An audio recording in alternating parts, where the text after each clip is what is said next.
Hi, this is Keith with How to Build Your Own Home. We're at a job site. They're framing up just up on the roof, and I wanted to give you a couple of pieces of advice when it comes to septic systems, okay? Septic systems are designed by geotech engineers most of the time, sometimes county health departments and other people, maybe even some engineers that are structural engineers, they may even throw in the septic engineering, or even an MEP engineer, mechanical, electrical, and plumbing engineer. But most of the time, it's a geotech engineer. So when you get your geology done and your test pits, your geotech engineer is going to do a perk test on the job site. They'll come to the job and find out how fast does water take to seep into the ground. That will define the nature of the septic system, the kind of septic system that you're going to put into the home. Okay. With that in mind, make sure that you push that geotech engineer to actually come on the job site and design it after being here, not just on a one-dimensional surface.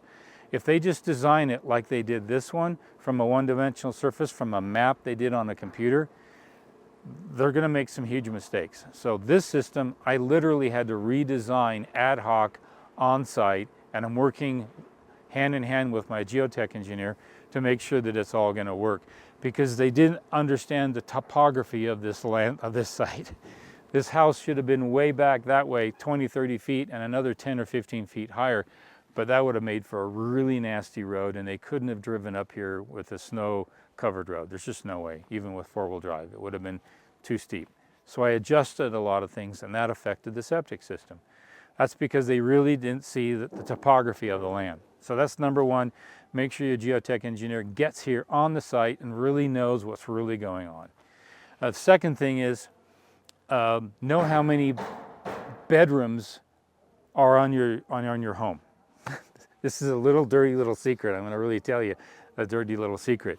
Septic systems are designed typically by the number of bedrooms in a home, not bathrooms, but bedrooms.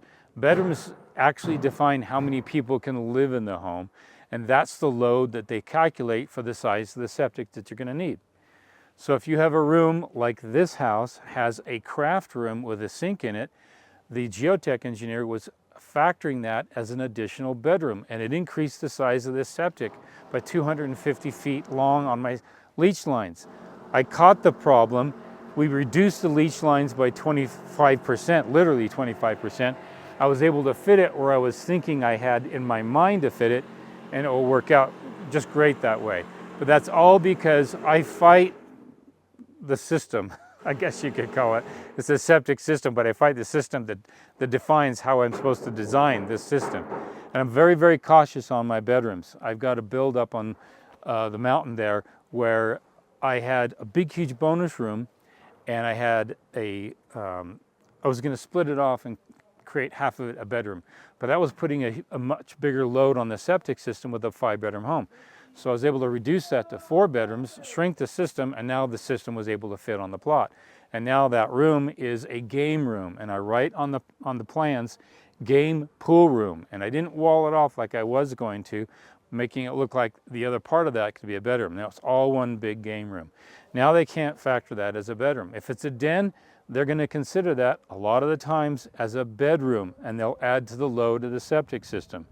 Be very, very aware of the load calculations on septic systems, because if you can shrink that leach line, all the better, because it sucks up an enormous amount of space. And when you're dealing with rocks like I've got, that's a nice boulder, boulders everywhere, it makes it really difficult to install this septic system. Those are the best 2 pieces of advice I can give you with the septic system. If you want more, go to How to Build Your Own Home, check out my courses. I've got a checklist. It's a single-page checklist on all the things you need for a septic. It's in the self-managed package with all the other checklists I have.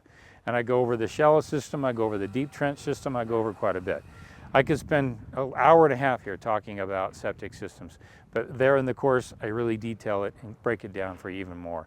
But I wanted to give you a couple of pieces of advice today with my subscribers. You guys have a great day. I'm gonna go in and check on my framers, because it looks like he's flat. He's waving me to come in. I got to go in and check some things out to give approval on. You guys have a good day. See you next time.